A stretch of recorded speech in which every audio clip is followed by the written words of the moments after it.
You are watching the press preview, a first look at what's on the front pages as they arrive. In the next half hour, we'll see what's making the headlines with Director of the John Smith Centre at the University of Glasgow, Kezia Dugdale, and former Number 10 speechwriter, Asa Bennett. So let's see what's on some of those front pages for you now. Well, the sacking of Nadhim Zahawi as Conservative Party chairman over his tax affairs makes the front of the Metro with the headline, "He's nad sorry at all." The Mirror also leads with Nadhim Zahawi's sacking.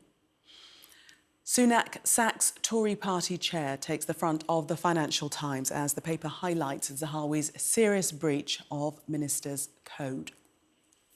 The Times says Rishi Sunak's got tough on standards as he sacks Mr Zahawi as Tory party chairman. This story also makes the front of the Eye, with allies of the Prime Minister allegedly blaming former leader Boris Johnson for a so-called sleaze legacy. While the Telegraph says allies of Mr Zahawi are claiming he was sacked without a fair hearing. The Daily Express leads with a revelation from Boris Johnson that Russia's Vladimir Putin threatened him during a phone call after he visited Ukraine's capital last February. It's also the lead in the Daily Mail, with the headline, "Putin's threat to kill Boris." While the Daily Star splashes with a story about Pamela Anderson and her initial ambitions to become a librarian. And a reminder that by scanning the QR code you'll see on screen during the programme, you can check out the front pages of tomorrow's newspapers while you watch us. And we are joined tonight by Kezia Dugdale and Asa Bennett. Welcome to both of you. Let's start with the Metro and their headline. I'm not sure it's particularly clever, actually. "He's nad sorry at all," referring to the fact that Nadhim Zahawi hasn't actually apologised. Kezia. Yes, so this has been a story running all day, starting about 2 minutes to 9 this morning when Rishi Sunak, the Prime Minister, formally sacked Nadhim Zahawi after he had received a report from the ethics investigation into his tax affairs. That put Michael Gove on the spot first thing today, reacting to that live on the TV news across the day. And it took until well into this afternoon for the Minister, or the former Minister, to really offer his own reply to the situation. He spends the first few paragraphs of this letter in response to the Prime Minister's sacking, outlining his successes in government office, a practice we quite often see ministers undertake whenever they've been relieved of that office. And then the closing paragraph has a real jibe at the media, suggesting that they were really quite underhand and have not played fair. Nothing in this letter represents any sort of apology for the reason that he's lost his job, which is his inability, in the words of the Ethics Commissioner, to be open, honest, accountable, and to demonstrate leadership when it came to his tax affairs. Asa, the article is describing Nadhim Zahawi as unrepentant, saying that he's refused to say sorry after being fired. Do you think he does come across as unapologetic? I think self-evidently, because he, in short, would believe that he can, of course, be unapologetic because he doesn't believe he has anything to apologise for. Because I think it boiled down. His defence effectively has been that he's been very much a successful businessman, an entrepreneur making many millions. And so obviously, there's been a very complicated backstory with his tax affairs, and he had some dialogue with HMRC. Clearly, there's a subtlety where, as come up in the ethics inquiry, where Sir Laurie Magnus, the Prime Minister's ethics advisor, suggested that he should have been aware when HMRC were wanting to talk to him, that it was actually a formal investigation, that it was something that he should probably start disclosing to people, whereas Mr Zahawi makes out that he just thought it was answering inquiries from HMRC. In the meantime, there's a side plot, of course, of when journalists have been trying to talk about this in advance. He's been very litigious or threatening all sorts, to come down on various reporters asking questions like a ton of bricks. So I think it's all in all, this is the culmination of a due process which the Prime Minister has been overseeing, in which there have been critics suggesting he should have gone in faster and sacked him summarily many days ago. But I think it's that the Prime Minister wants to have this play out so that he could try and say that the process was behind him, it was justified, it was transparent, it was clear, because it was a frankly very damning letter from the ethics advisor, the final nail in the coffin. But the trouble is that Mr. Sawi clearly does not agree, and he still wants to fight on. He was not grovelling in his letter. He did not apologise. He clearly wants to have his case, and he will still press it. And Kezia, when we look at the Financial Times, their simple headline that Sunak sacks Tory party chair Zahawi over serious breach of Minister's Code. Is the Prime Minister found wanting in this whole scenario, in that he didn't sack him sooner, and he did say in Parliament that all questions had been answered? That strikes right at the heart of the debate that the Conservative Party will now have about what this says about Rishi Sunak's leadership more generally. In truth, though, we should remember that for much of the time Boris Johnson was Prime Minister, the ethics post laid vacant, and Rishi Sunak, in his first 100 days in office, did appoint somebody to that. That person was Laurie Magnus, and it's Laurie Magnus who has, over the space of less than 7 days, conducted this investigation and provided a conclusion. And as the Financial Times describes here, it is a serious breach of the Ministerial Code. In fact, it's 3 separate breaches connected to the HMRC investigation. He says, 1, there was a cover-up that the investigation was ever taking place in the first place. 2, there was a cover-up of the findings of that HMRC investigation.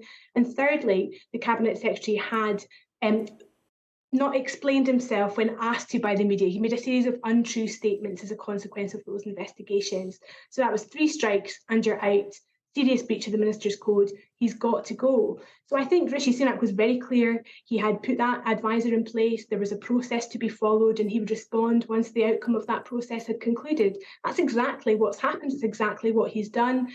So one side of the Conservative camp can certainly say that he's ruthless. There's quite clearly some detractors within the party who would like to have seen it handled differently, and perhaps would rather see Nadeem still in his job tonight. Asa, would it have been handled better if the Prime Minister had perhaps suspended Nadeem Zahawi while investigations were ongoing? That's a really interesting question. I think it's something no doubt they'll be discussing amongst the team about how they can show they could go faster in these things in future. Because this, as we know in politics, this will not be the only controversy Mr. Sunak will have to deal with. Particularly, let's remember, almost that blink and you miss it moment where I think it's about the first 2 weeks we had Sir Gavin Williamson in government, and he had to sort of step aside because of all sorts of allegations about his conduct. I think it was a whiff of alleged bullying, when in his previous experience in governments when he was let back into the cabinet office. So I think it's something where Mr. Sunak would like to think now that if integrity was a watchword in this administration, that he's at least putting any miscreants on notice. And Kezia, you were saying before that actually Nadeem Zahawi was appointed initially by Boris Johnson. The Eye is suggesting that Sunak's allies are blaming Boris Johnson and Tory sleaze for Nadeem Zahawi's situation. Is that a long stretch? I'm not sure. I mean, I think if you were around the Prime Minister advising him working day and day night, you'd be really frustrated at the number of these stories which you've inherited from the last administration, which are now plaguing yours. So Thursday of this week will actually mark 100 days of Rishi Sunak in office. He can be pleased that he's outlived Liz Truss in terms of his tenure, but can he really point to that much else he's achieved in that period? I think most observers of politics would say that that list is quite limited. And they would also offer an excuse list. And that excuse list would be that list of problems he's inherited, everything to do with Dominic Raab and the alleged bullying that he's accused of. Suella Braverman's provided a series of negative headlines, and there's questions over her conduct. All of these people have been issues and problems for the party prior to his appointment. So it's no wonder really that Sunak's allies feel a little aggrieved, like they can't get on the front foot because of what they inherited from the last administration and indeed the one before. Yeah, the Eye is saying that MPs are saying the legacy of Boris Johnson's time in power encouraged Tory chairmen to try to cling on. Do you agree with that analysis, Asa? Well, what I find really compelling, actually, is the bullet point a few points further down that says that Tory members, when polled, there's more of them that attempted to have Boris back than those who would say moving on and would reject the idea of a Boris comeback. So, and I think it's maybe that they have a slightly rose-tinted view of that idea, because he was a lot of people remember Boris then as this kind of, Herculean mayor of London, popular and beloved by all. But in the latter stage of his premiership, he was starting to be a drain and a negative on the Tory poll ratings. It was the start, I think, if memory serves, where the party was slipping to about 5 points behind Labour. And now, of course, it's a real hemorrhage where it's 20 points. And so this is why I think you can really sense that anger in Sunak and his team and frustration, because they had a briefing last week with their election strategist, Isaac Levido, and he effectively said that it is still winnable, their next election.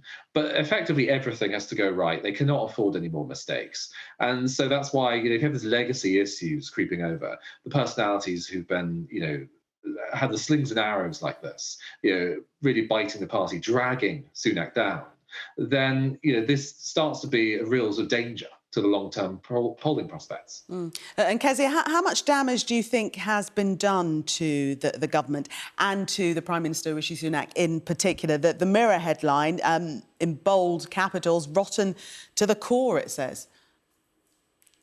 Yes, and this is a double-page spread in the Mirror here. No doubt they're enjoying this particular story. There's not a huge amount more detail in this story, though. There's a source, a Tory MP source, that says that Rishi Sunak was supposed to be the new broom, that he was going to come in and wipe the slate clean and allow the party to rebuild ahead of the next general election. It is actually the quoted Michael Portillo that describes the Prime Minister as weak, as looking indecisive and therefore damaged as a consequence of this story. And then there's your usual pithy remark from Lee Anderson, the Tory MP, I think from Ashfield, who says that the current Conservative government are acting like the band on the Titanic. That's come from a private WhatsApp message group. So you're starting to get some murmurs in the Conservative Party that they're unhappy, that they're fed up of the story dominating the news, and they're starting to speak out and break the discipline that is required really to allow the government to get onto the issues that it's talking about. I don't think this is hugely damaging for Rishi Sunak, because it looks like a story that he's inherited from others. He looks like he's taken the right steps around following due process, appointing the ethics advisor. And I also think there's something about setting a precedent here. The next time there's a big scandal around a minister, and you've got to anticipate that there will be, looking at the history of what's happened over the past couple of years, he can follow that process again. He can defer to the ethics advisor. He knows he's likely to get a quick response. And then when he acts on the results of that investigation, he'll be doing it in conclusion to a piece of independent investigation, not to do it as a response to political scores. He's got that distance between himself and the party now by deferring to that ethics advisor. So he may, in time, if this party allow him to, come out of the scandal just a little bit stronger. OK, Kezia and Asa, for the moment, thank you. We are going to take a break, but coming up, this story on the front of the Daily Express, their headline, Boris, Putin told me I could kill you in a minute. Stay with us for much more. Welcome back. You're watching the Press Preview. Still with me, Kezia Dugdale and Asa Bennett. There they both are. Let's have a look at the Telegraph and this story, which suggests that there are perhaps even more worrying figures about the A&E wait times, the true A&E wait times. The NHS is going to be ordered to reveal them. That's worrying in itself, isn't it, Asa? Absolutely, but I think this shows the Department of Health is really gripping the scale of the challenge, because they know you have to get these figures out. The transparency is often the strongest driver to take action. And so if this really lights a fire under the feet of NHS bosses, there's more power at their elbow. But at the same time, it's not just trying to sort of use data to power the change. It's also the really sort of strong sense of mission here from the Health Secretary, in that he writes about the idea of breaking the cycle of winter crises, which I know many viewers will sympathise with, because we've all been astonished by what's been happening over the last few weeks and the previous years, of course, where it seems it's almost systemic, that there will be problems at winter, real crunch points. Of course, the last few weeks have had even more so pressures, given the flu, strep A, and an outbreak of, I believe it was, all sorts of industrial strike action. And so as a result, there has to be that sense of change. And you then have something else that's very interesting I'll quickly mention finally. There's also work going on about having virtual wards so that patients can be sort of diagnosed, dealt with more at home. So trying to sort of more creatively use technology to help find that efficiencies as well, and to free up beds so people are not having to add more to the backlog that they're having to work through. Yes, the time between attending A&E and being admitted shouldn't be longer than 12 hours, and that figure reached 55,000 in December, but the number could be 5 times as high, Kezia. Yes, and that's why there's this call for greater transparency from the English Health Secretary. And this is, of course, a story that just applies in England. There are different mechanisms around the statistics and different publishing patterns in Scotland, and I'm sure the same is the case in Wales. But the reality here is that those 55,000 people waited more than 12 hours in December. But that figure, as you've described, only counts those at the point of their admission. So they were admitted to hospital and then still had to wait 12 hours for treatment. What about all those people who were waiting to see somebody in the first instance? That's the transparency that we're looking for here, so we can see the extent of the problem and hope that the additional resources the Prime Minister is allocating here for the NHS in England, those additional 800 ambulances and the more beds that he's promised, will make some sort of dent into this particular problem. Prime Minister's given himself 2 years to make real progress here, to be able to demonstrate that things are getting better. His NHS recovery plan is set to last that long. You've got to think that's leading towards the next general election. He'll want some proof points by the time that comes around. Yes, I suppose establishing that the problem is halfway to dealing with it. To the Express, Asa, and Boris Johnson claiming that Vladimir Putin made a terrible threat to him. Yes, this is for a documentary to mark the anniversary of the invasion of Ukraine. And so as part of this, Boris, who was then the Prime Minister when this all kicked off, was then lifting the lid on a long conversation he had with the Russian president ahead of the invasion, in which clearly a very sort of living up to the kind of pseudo Bond villain, or at least very sort of Russian humour, in a bit dark gallows humour sense. Putin is trying to almost suggest and joke about how easy it could be to sort of bump him off, and so you have to be very careful about that. Yeah, it's definitely very macabre, but even then, what we've seen since is many times more ghoulish from due to Putin's orders and what he's provoked now, as we see going on every day in Ukraine. Kezia, the actual quote is, "I don't want to hurt you, but with a missile, it would only take a minute." Yes, I mean, maybe I'm getting cynical in my old age here, Gillian, but I find it quite astonishing that both the Daily Express and the Daily Mail choose to run this story when every other paper is writing up stories about how weak the Prime Minister is. That synergy between those being one side of the story and then a story of strength about Boris Johnson and him staring into the whites of the eyes of Vladimir Putin is just a bit much for my liking. The timing seems a bit sort of opposite in that sense. But yes, this is strong Bond language here about Putin saying to him, I could have a missile here in a minute and that would be you gone. And Boris Johnson in reply saying, if you were to attack Ukraine, then you can expect NATO to respond very aggressively. This sort of like banging of the fists and that tension between these two leaders will make for an excellent documentary, but the timing to me is highly suspicious. Cynic there, Kezia. Let's move on to the final story. We've just got time for this story in the Times World, and an American general is saying that the possibility of war with China by 2025 is highly likely. Asa. Well, President Biden has said that they're watching out. We've seen Nancy Pelosi go to visit Taiwan, so I think this is the next sort of step up in that the generals among the Air Force, for example, are saying they are ready if anything sort of kicks off there. Because I think it's a memo that's leaked. Obviously, questions may all be asked whether it's been deliberate, should we say, because it's all very consistent with what the US wants Beijing to know. Beijing's naturally reacted as hackles are up. And so I think what we need to know basically is over the next few years, geopolitics is back. We're going to see clearly tensions and all sorts of brinksmanship happening over the Straits of Taiwan. Yes, this General Mike Minihan, he's in the memo, has actually told operational commanders to make ready for combat. It's more than an inkling, it seems, Kezia. Yes, and a couple of years ago, we might have had stories like this, but it would have been, somebody from the forces in the US being overheard or being recorded on a microphone that perhaps shouldn't have been. And then you would see the US kind of step back from those remarks, seek to clarify them to dampen down tensions. This is quite the opposite of that. It's a memo which NBC News have got hold of. And as Asa's just said there, the president of the United States is leaning into the story and saying, well, actually, yes, if they were to do something in the event of Taiwan and the presidential elections that are due in Taiwan, America would see that as a reason to bring force to action. So a real increase in the rhetoric around this Indeed. particular dispute. But to say there might be a war is really quite something. Indeed. Kezia and Asa, for the moment, thank you. We'll see you in the next hour. Let's take a look at the weather for you now.